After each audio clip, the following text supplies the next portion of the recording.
Você se comporta, que nosso convidado está aqui na linha. Já posso anunciar ele? Ele tem que se comportar, porque o problema é ele. Quem está com a gente agora é Lute Bahia, da Amo a História de Salvador. Ele é pesquisador de cidades, pós-graduado em planejamento urbano e também em planejamento ambiental. Vocês abriram o programa hoje com o texto top dele. Ontem. E ele está aqui com a gente. Ontem. Falei ontem. Exatamente. Lute, meu querido, finalmente você aqui no Roda, tirando o óculos para ficar mais charmoso para os ouvintes. Travou. Voltou. Travou e voltou. Sua internet está problemática. Tá tranquilo aqui. Tá pagando em dia? Tô pagando em dia, graças a Deus. Porque tem aquele pacote que a pessoa não tem mais nada, né? No meio do mês vai tudo embora. Lute, meu querido. Andazão, salve, Lute aí. Não, eu quero saber... Seguraça. Você agora, todo mundo comentando muito a sua versão baianeira do 2 de julho, que a gente leu ontem, né? Então a minha curiosidade você como historiador, quando é que o humor entrou na história? Primeiro eu quero agradecer a vocês pela leitura do texto ontem, fiquei super feliz, né? Eu não assisti porque eu tava, vou falar a verdade, eu tava dormindo, porque eu cheguei de Manaus da manhã, fiquei até 7 passando álcool gel. A gente tá passando álcool gel até no cabelo, né? Tá um negócio sério. Que o horário não permite. Onde está? Pare por aí. Eu comi até 1 hora, aí depois que eu fui me preparar para a live. E assim, eu não sou historiador, Fernando. Eu trabalho como redator publicitário e roteirista.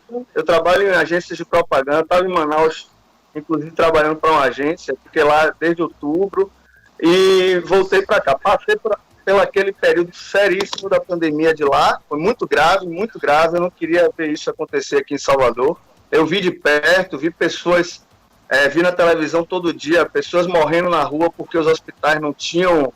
É uma coisa grave, parece que você está em outro planeta, né? Inclusive eu tive uma crise de ansiedade lá, passei mal, fiquei 3 dias sem conseguir respirar, por conta de toda a situação, de eu estar dentro de um apartamento e em uma cidade sem nenhum tipo de estrutura para aguentar a carga, né? Bom, aí como é que a história entrou em minha vida? Eu com 17 anos, entrei em arquitetura na UFBA, né?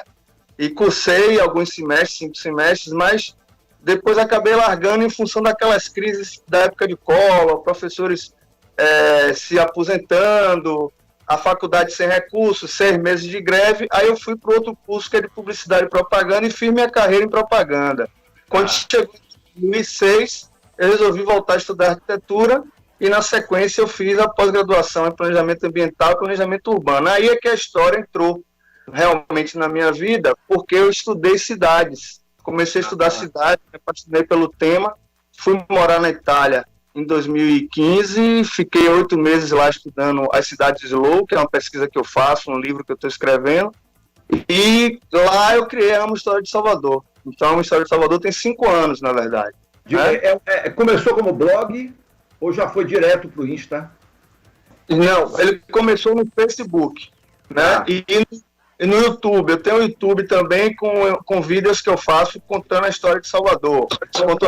Amo a História de Salvador, tudo emendado.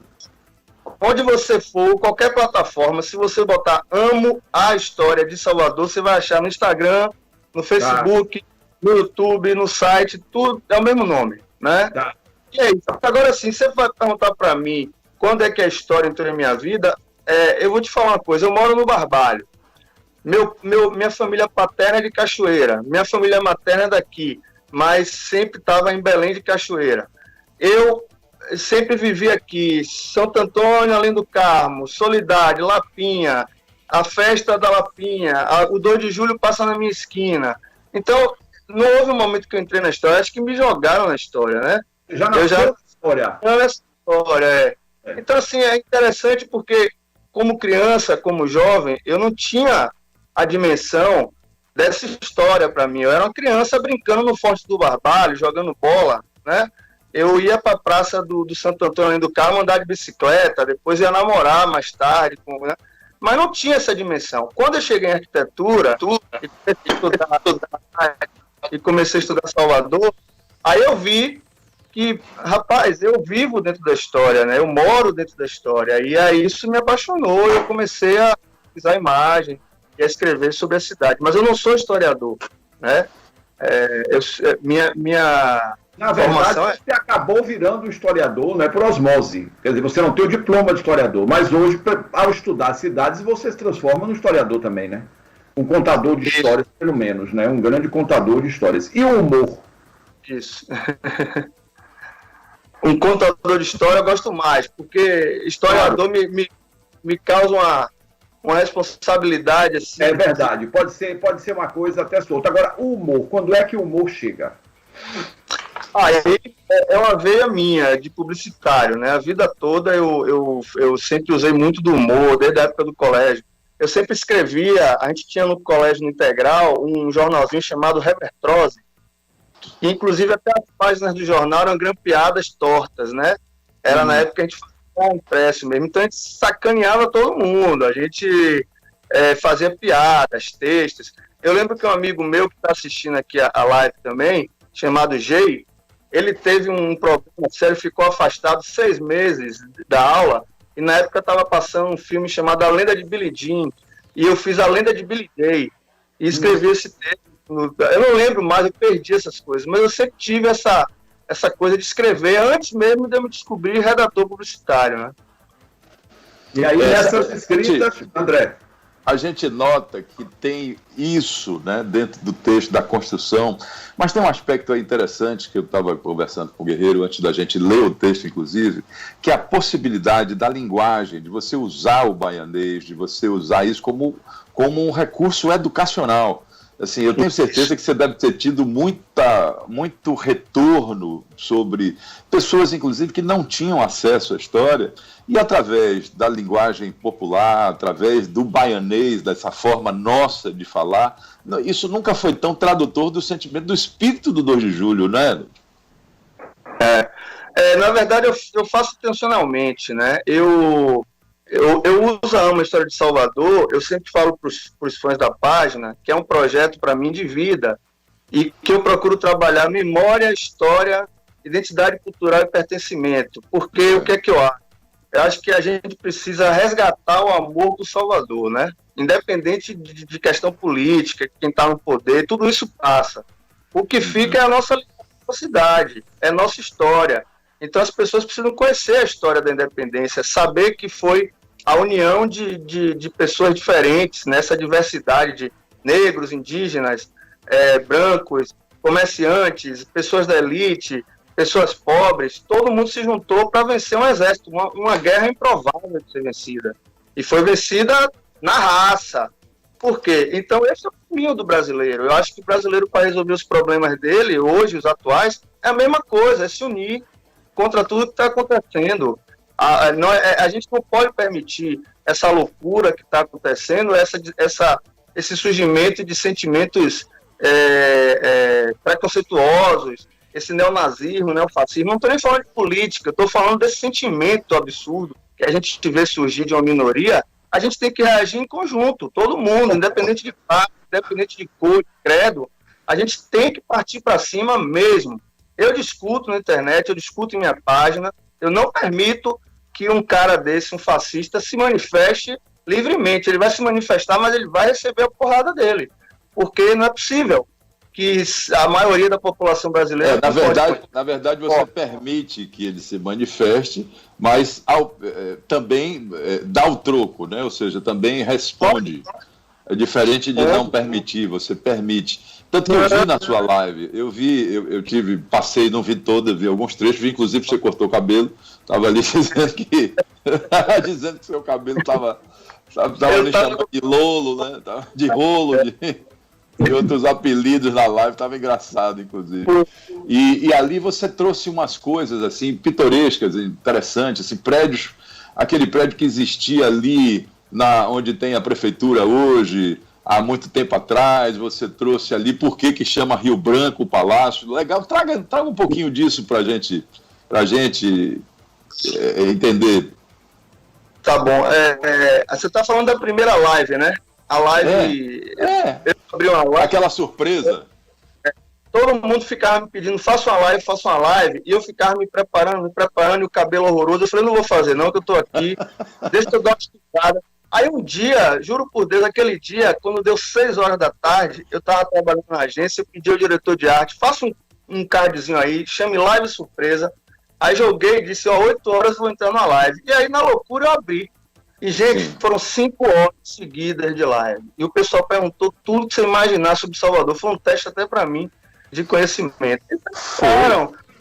Não sabem a história do Palácio Rio Branco. O Palácio Rio Branco, na verdade, não era o Palácio Rio Branco, era o Palácio do Governo. Ele foi destruído, inclusive, por um bombardeio da própria Marinha, do próprio Exército Brasileiro em 1911. Uma questão política envolvendo 2 grupos, o grupo de Rui Barbosa e o grupo de JJ Seabra. O grupo de JJ Seabra era ligado ao presidente Hermes da Fonseca.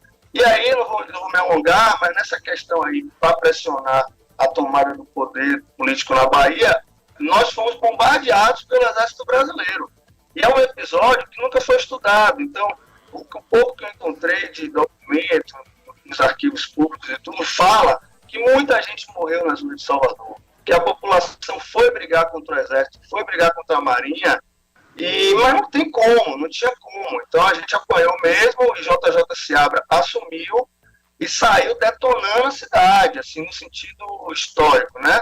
Aquela história, ele assumiu com a popularidade lá embaixo e começou a fazer as reformas, modernizações da cidade. E a modernização é derrubar tudo, né?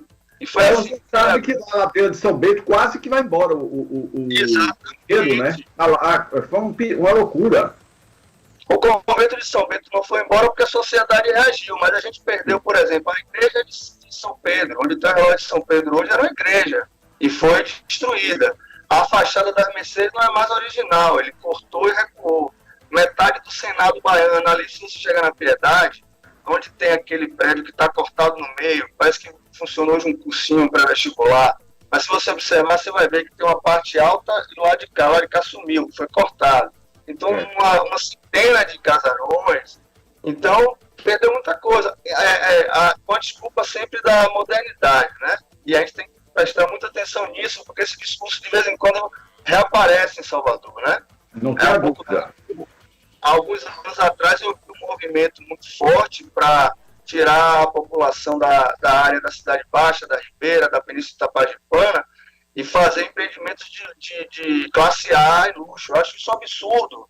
Por que só quem pode morar na frente do mar é a pessoa de classe alta? Olha, mas a gente precisa concluir. Você terminou evoluindo o JJ e não concluiu o Rio Branco, que era essa briga. Aí, o que aconteceu? Quando ele assume e o Palácio do Governo foi destruído, ele então reconstrói o Palácio do Governo e muda o nome para Rio Branco. Por quê? Porque Rio Branco era também um diplomata brasileiro de projeção internacional, como o nosso Rui Barbosa. Então foi uma jogada para ofuscar o brilho do nosso baiano. É por isso que o palácio se chama Palácio Rio Branco. Não tem nada a ver com a Bahia. Lúcio, eu vou deixar uma pergunta para você, para quando você voltar no Roda, porque eu quero que você volte a semana que vem. O que é que você acha de derrubar as estátuas de todas as pessoas que foram, né, grandes traficantes de escravos, tiveram fazendas, né, ou seja, reforçar... O movimento mundial que está acontecendo. Uma polêmica hoje danada, né, que começou nos Estados Unidos, aí está rodando o mundo. Não responda agora, guarde essa resposta aí no gancho... Para a volta do Roda. Para a volta para você responder. Isso só vale chamar aqui para confusão, para questões políticas. Para botar você no fogo. Certo? Massa, você ainda apertar o aparelho, Lúcio, ou está sem ir? Com a pandemia. O dentista está vindo em sua casa? Como é? Socorro, meninos! Você esse aparelho ou não? Eu vou apertar esse aparelho essa semana, meu irmão. Porque tem 3 dias. Estou largando de mão, foi caindo. Então você volta de aparelho apertado e com a resposta. Gente, intervalo, valeu, Lúcio, um beijo. Vamos pro intervalo, Lúcio Bahia, obrigado, viu, por você ter vindo. Amo a história Salvador, sigam ele lá no Insta, já tem mais de 115 mil pessoas. Nós não estamos falando de qualquer trabalho. Substância. Isso por causa do texto, né? É impressionante o que esse texto está fazendo. Um abraço, amigo. Obrigado. Valeu. Até a próxima, Lute. Tchau, tchau. Obrigada. Você volta semana.